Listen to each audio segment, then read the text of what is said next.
मधुबन के बाबा, मधुबन के बाबा मुरली वाले, आपका क्या कहना,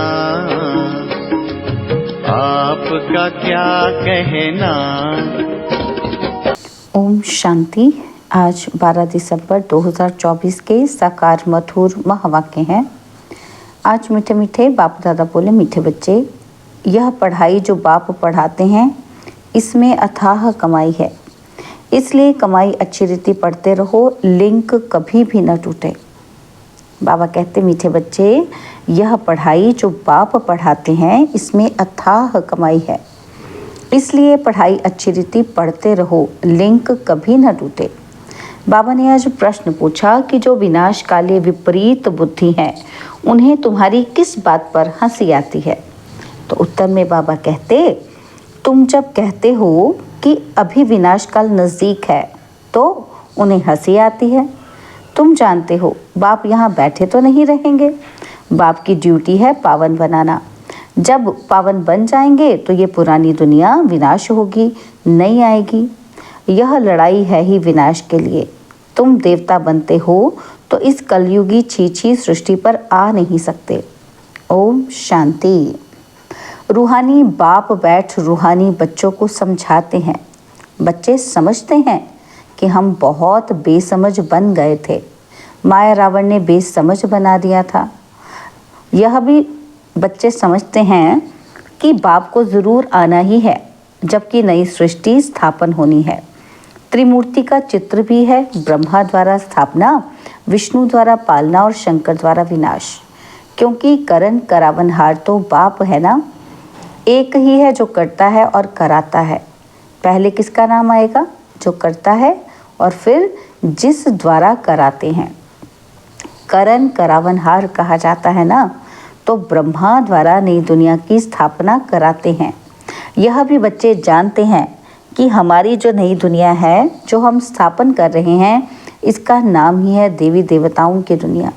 सत्युग में ही देवी देवता होते हैं, किसी और को देवी देवता नहीं कहा जाता।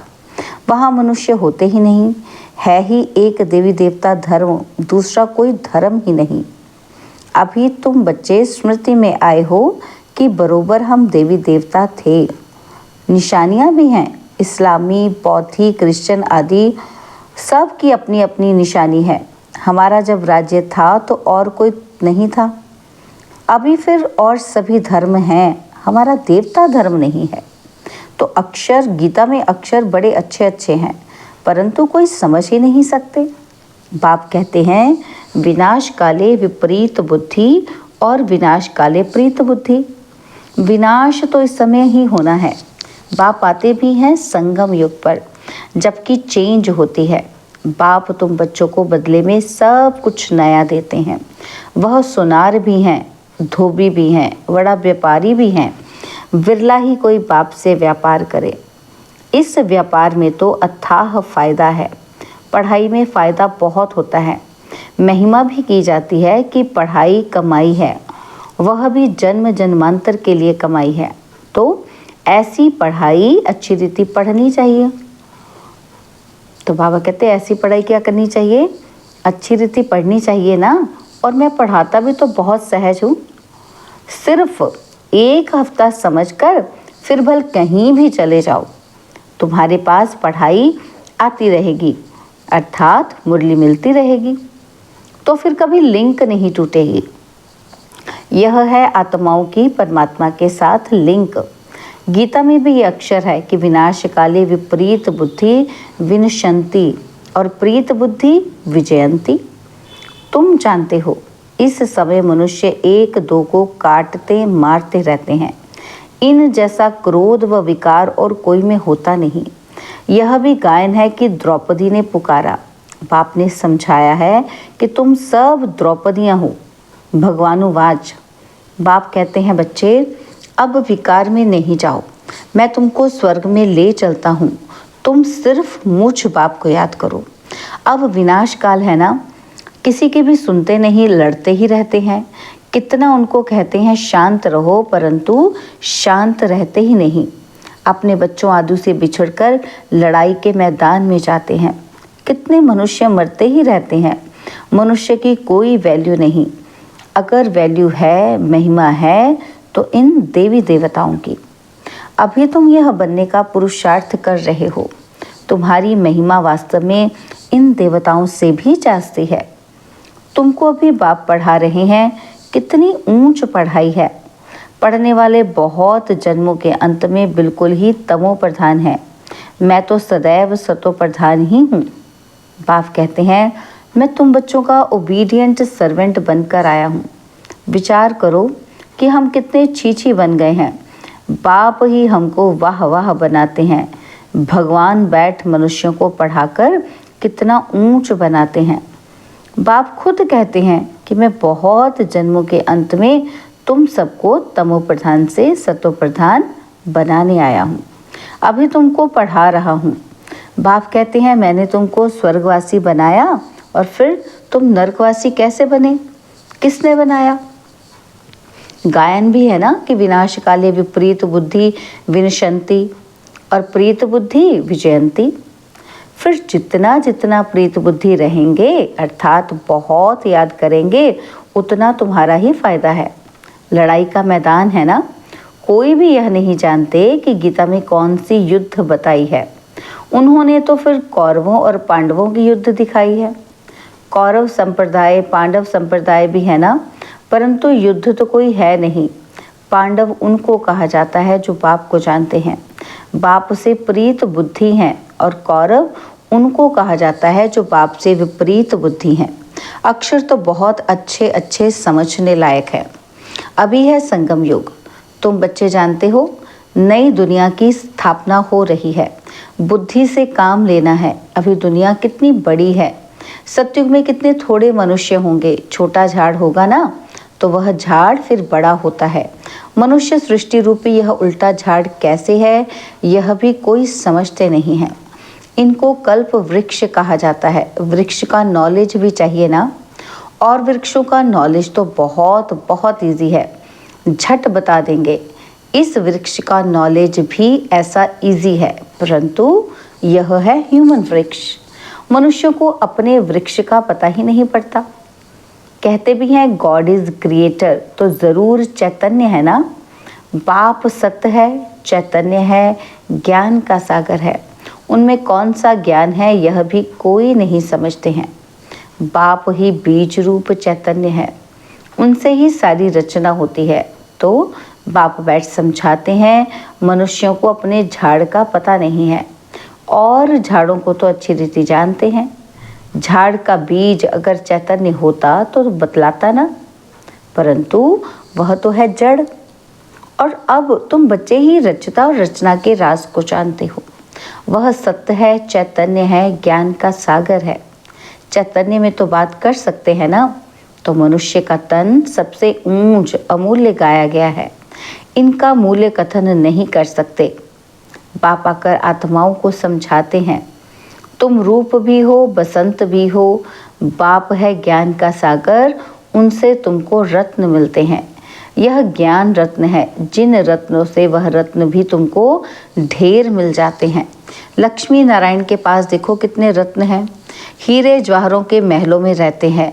नाम ही है स्वर्ग, जिसके तुम मालिक बनने वाले हो। कोई गरीब को अचानक बड़ी लॉटरी मिलती है तो पागल हो जाते हैं ना। तो बाप भी कहते हैं, तुमको विश्व की बादशाही मिलती है, तो माया कितना ओपोजिशन करती है। तुमको आगे चल पता पड़ेगा कि माया कितने अच्छे अच्छे बच्चों को भी हप कर लेती है, एकदम खा लेती है। तुमने सर्प को देखा है ना कि मेंढक को कैसे पकड़ता है। जैसे गज को ग्राह हप करते हैं, सर्प मेंढक को एकदम सारे का सारा हप कर लेता है। माया भी ऐसी है, बच्चों को जीते जी पकड़कर एकदम खत्म कर देती है, जो फिर कभी बाप का नाम भी नहीं लेते हैं। योग बल की ताकत तुम्हारे में बहुत कम है। सारा मदार योग बल पर है। जैसे सर्प मेंढक को हप करता है, तुम बच्चे भी सारी बादशाही को हप करते हो। सारे विश्व की बादशाही तुम सेकंड में ले लेंगे। बाप कितना सहज युक्ति बताते हैं। कोई हथियार आदि नहीं। बाप ज्ञान योग के अस्त्र शस्त्र देते हैं, उन्होंने फिर स्थूल हथियार आदि दे दिए हैं। तुम बच्चे इस समय कहते हो कि हम क्या से क्या बन गए थे। जो चाहे सो कहो, हम ऐसे थे जरूर। भल थे तो मनुष्य ही, परंतु गुण और अवगुण तो होते हैं ना। देवताओं में दैवी गुण हैं, इसलिए उनकी महिमा गाते हैं। क्या महिमा गाते हैं? कि आप सर्वगुण संपन्न और मुझ गुण निर्गुण हारे में कोई गुण नहीं। इस समय सारी दुनिया ही निर्गुण है, अर्थात एक भी देवताई गुण नहीं है। बाप जो गुण सिखलाने वाला है उनको ही नहीं जानते, इसलिए कहा जाता है विनाश काले विपरीत बुद्धि। अब विनाश तो होना ही है संगम युग पर, जबकि पुरानी दुनिया विनाश होती है और नई दुनिया स्थापन होती है। इनको कहा जाता है विनाश काल। यह है अंतिम विनाश, और फिर आधा कल्प कोई लड़ाई आदि होती ही नहीं। मनुष्यों को कुछ भी पता नहीं है। विनाश काले विपरीत बुद्धि है तो जरूर पुरानी दुनिया का विनाश होगा ना। इस पुरानी दुनिया में कितनी आपदाएं हैं, मरते ही रहते हैं। बाप इस समय की हालत बतलाते हैं। फर्क तो बहुत है ना। आज भारत का यह हाल है, कल भारत क्या होगा। आज यह है, कल तुम कहाँ होंगे। तुम जानते हो पहले नई दुनिया कितनी छोटी थी। वहाँ तो महलों में कितने हीरे जवाहर आदि होते हैं। भक्ति मार्ग में भी तुम्हारा मंदिर कोई कम थोड़ी होता है। सिर्फ कोई एक सोमनाथ का मंदिर थोड़े होगा। एक कोई बनाएगा तो उनको देख और भी बनाएंगे। एक सोमनाथ मंदिर से ही कितना लूटा है और फिर बैठ अपना यादगार बनाया है। तो दीवारों में पत्थर आदि लगाते हैं। इन पत्थरों की क्या वैल्यू होगी। इतने छोटे से हीरे का भी कितना दाम है। बाबा जौहरी था, एक रत्ती का हीरा होता था तो 90 रुपए रत्ती। तो अभी तो उसकी कीमत हज़ारों रुपया है, मिलते भी नहीं है ना। तो बाबा कहते हैं रत्न अब मिलते भी नहीं, बहुत वैल्यू बढ़ गई है। इस समय विलायत आदि तरफ धन बहुत है, परंतु सत्युग के आगे ये कुछ भी नहीं है। तो अब बाप कहते हैं विनाश काले विपरीत बुद्धि है। तुम कहते हो विनाश समीप है तो मनुष्य हंसते हैं। बाप कहते हैं मैं कितना समय बैठा रहूँगा, मुझे कोई यहाँ मज़ा आता है क्या। मैं तो ना सुखी ना दुखी होता हूँ। मेरे ऊपर ड्यूटी है पावन बनाने की। तुम यह थे, अब यह बन गए हो, फिर तुमको ऐसा ऊंच बनाता हूँ। तुम जानते हो हम फिर से वह बनने वाले हैं। अब तुमको ये समझ आई है, हम इस दैवी घराने के भांति थे, राजाई थी, फिर ऐसे अपनी राजाई गवाई, फिर और आने लगे। अब यह चक्र पूरा होता है। अभी तुम समझते हो कि लाखों वर्ष की तो बात ही नहीं है, यह लड़ाई है ही विनाश की। उस तरफ तो बहुत आराम से मरेंगे, कोई तकलीफ नहीं होगी, हॉस्पिटल्स आदि ही नहीं होंगे। कौन बैठ सेवा करेंगे और रोएंगे। वहाँ तो यह रस्म ही नहीं, उन्हों की मौत सहज होती है। और यहाँ तो दुखी होकर मरते हैं, क्योंकि तुमने सुख बहुत उठाया है तो दुख भी तुमको देखना है। खून की नदी यहाँ ही बहेगी। वह समझते हैं यह लड़ाई फिर शांत हो जाएगी, परंतु शांत तो होनी नहीं है। मिरुआ मौत मलु का शिकार। तुम देवता बनते हो, फिर कलयुगी छीछी सृष्टि पर तो तुम आ नहीं सकते। गीता में भी है भगवानुवाच, विनाश भी देखो स्थापना भी देखो। साक्षात्कार हुआ ना। यह साक्षात्कार सब अंत में होंगे। फलाने फलाने यह बनते हैं, फिर उस समय रोएंगे, बहुत पछताएंगे, सज़ा खाएंगे, नसीब कूटेंगे, लेकिन क्या कर सकेंगे। यह तो 21 जन्मों की लॉटरी है। स्मृति तो आती है ना। साक्षात्कार बिगर किसी को सज़ा नहीं मिल सकती है। ट्रिब्यूनल बैठती है ना। अच्छा, मीठे मीठे सिखिलते बच्चों प्रति माता पिता बाप दादा का याद प्यार और गुड मॉर्निंग। रूहानी बाप की रूहानी बच्चों को नमस्ते। हम रूहानी बच्चों की रूहानी बाप दादाजी को दिलवा जान सिकवा प्रेम से नमस्ते। ओम शांति। प्यारे बाबा, मीठे बाबा, मेरे बाबा, शुक्रिया बाबा, शुक्रिया बाबा, शुक्रिया। धारणा के लिए मुख्य सार है। पहला पॉइंट है, स्वयं में ज्ञान रत्न धारण कर रूप बसंत बनना है। ज्ञान रत्नों से विश्व के बादशाही की लॉटरी लेनी है। और सेकंड पॉइंट है, इस विनाश काल में बाप से प्रीत रख एक की ही याद में रहना है। ऐसा कोई कर्म नहीं करना है जो अंत समय में पछताना पड़े या नसीब कूटना पड़े। बाबा ने आज वरदान दिया, सदा स्नेही बन उड़ती कला का वरदान प्राप्त करने वाले निश्चित विजयी निश्चिंत भव। सदा स्नेही बन उड़ती कला का वरदान प्राप्त करने वाले निश्चित विजयी निश्चिंत भव। स्नेही बच्चों को बाप दादा द्वारा उड़ती कला का वरदान मिल जाता है। उड़ती कला द्वारा सेकंड में बाप दादा के पास पहुंच जाओ तो कैसे भी स्वरूप में आई हुई माया आपको छू नहीं सकेगी। परमात्मा छत्र छाया के अंदर माया की छाया भी नहीं आ सकती।